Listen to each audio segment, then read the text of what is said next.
Hello guys, royal এডুকেয়ারের পক্ষ থেকে সবাইকে স্বাগত জানাই। আজ আমরা তোমাদের ক্লাস 7-এর পরিবেশের লাইফ সায়েন্সের সলিউশনটা নিয়ে চলে এসেছি।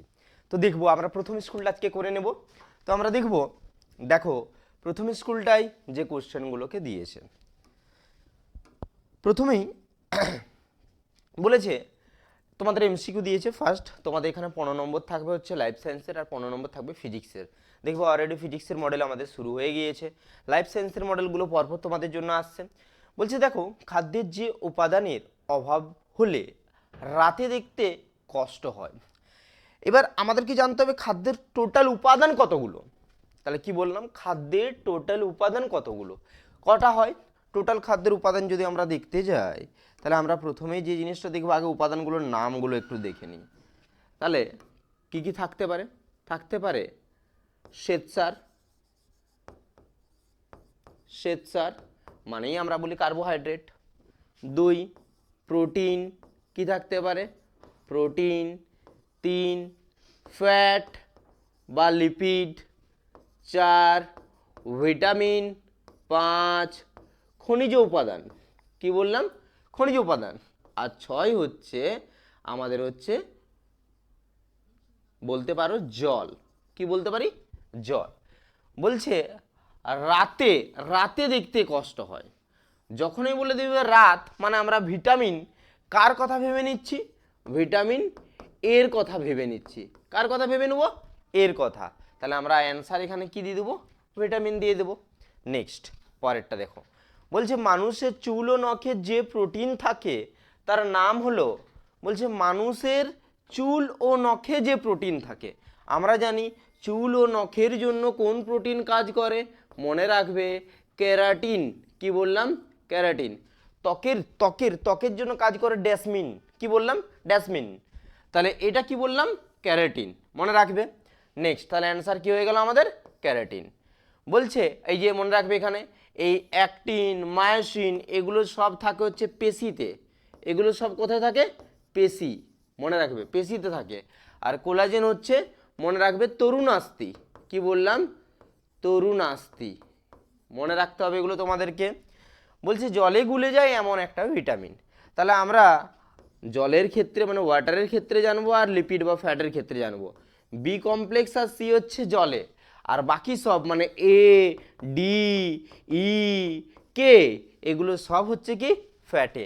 তাহলে আমরা দেখবো এখানে আছে, দেখো বি আছে, মানে অ্যান্সার হয়ে যাবে কি আমাদের? Vitamin B.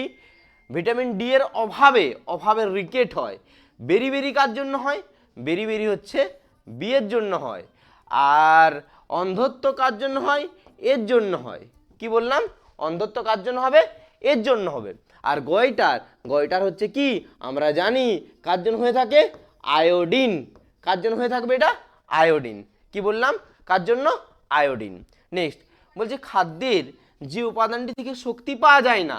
হ্যাঁ, আমরা জানি শক্তি পাওয়া যায় কি কি থেকে? যেটা হচ্ছে আমরা জানি কার্বোহাইড্রেট, কার্বোহাইড্রেট থেকে শক্তি পাওয়া যায়, ফ্যাট থেকে শক্তি পাওয়া যায়, আর হচ্ছে প্রোটিন থেকে শক্তি পাওয়া যায়। তাহলে কোন পার্টটা থেকে পাওয়া যায় না? ভিটামিন থেকে পাওয়া যায় না। মনে রাখবি, কে থেকে পাওয়া যায় না? ভিটামিন থেকে। তাহলে অ্যান্সার হবে ভিটামিন। এবার কার্বোহাইড্রেট বা শ্বেতসার যদি বলে, তাহলে শক্তি কত পাওয়া যায়? 4.1 কিলো ক্যালোরি। কি বললাম? 4.1 কিলো ক্যালোরি পার গ্রাম।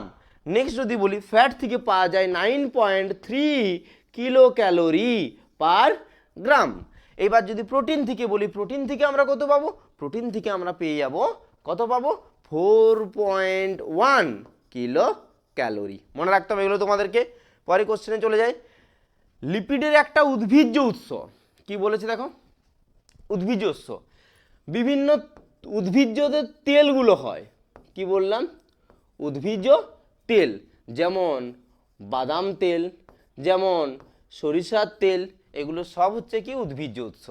উচ্চ রক্তচাপে যে মৌল সম্পর্কিত, উচ্চ রক্তচাপ মানে কাকে দেব? সোডিয়াম। কাকে বলবো আমরা? সোডিয়াম।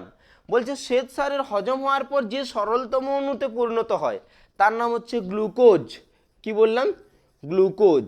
মনে রাখতে হবে, কি বললাম? তার নাম গ্লুকোজ। মনে রাখবে এটা, যদি শ্বেতসার বলে কি বললাম? গ্লুকোজ। যদি এখানে প্রোটিন বলতো, কি বললাম, যদি প্রোটিন বলতো তাহলে মনে রাখবে অ্যামিনো অ্যাসিড, কি হবে, অ্যামিনো অ্যাসিড। আর যদি ফ্যাট বলে তাহলে হবে হচ্ছে ফ্যাটি অ্যাসিড, কি হবে, ফ্যাটি অ্যাসিড। মনে রাখতে হবে এগুলো তোমাদেরকে, ঠিক আছে। নেক্সট, মানবদেহে ফাইটোকেমিক্যালসের রাসায়নিকের দুটি কাজ। ফাইটোকেমিক্যালস মানে জানি যেগুলো উদ্ভিজ্জ রাসায়নিক বলি আমরা, এটা অ্যান্টিঅক্সিডেন্ট, মানে আমাদের দেহের, এই যে এখানে দেখবে লেখা আছে তোমাদের একটা হচ্ছে আমাদের যেটা অ্যান্টিঅক্সিডেন্ট হিসেবে কাজ করে, মানে আমাদের যে রেডিক্যালগুলো থাকে সেই রেডিক্যালগুলোকে নষ্ট করে। আর একটা হচ্ছে রোগ প্রতিরোধ ক্ষমতাকে কি করে, বৃদ্ধি করে। তোমরা ছোট আকারে লিখলেই হবে, তোমাদের কোনো অসুবিধা নেই। সংশ্লেষিত খাদ্য কাকে বলে, আমরা জানি গবেষণাগারে বিভিন্ন রাসায়নিক মাধ্যমের দ্বারা যখন কোনো প্রক্রিয়াত খাদ্যগুলোকে আমরা তৈরি করি তখন সেগুলোকে আমরা বলবো সংশ্লেষিত খাদ্য। অ্যাকচুয়ালি কি আমরা বলবো গবেষণাগারে যে খাদ্যগুলোকে কৃত্রিমভাবে প্রস্তুত করা হয় সেগুলোকে আমরা কি বলবো, সংশ্লেষিত খাদ্য। যেমন আমরা যদি বলি কোল্ড ড্রিঙ্কস বা সফট ড্রিঙ্কস যেগুলোকে বলি কৃত্রিম মিষ্টি, তাহলে এগুলো সব হচ্ছে কি সংশ্লেষিত খাদ্য। নেক্সট বলছে উদ্ভিদ তার খাবার তৈরির জন্য দুটি উপাদানের নাম বলেছে। একটা মনে রাখবে সূর্যের আলোকে ব্যবহার করে আর জলকে ব্যবহার করে। আর বলছে মানবদেহের কোথায় ওজন হিসেবে জলের পরিমাণ সবচেয়ে বেশি। মনে রাখবে একটা হচ্ছে মস্তিষ্কে আর একটা হচ্ছে সুষুম্না কাণ্ডে।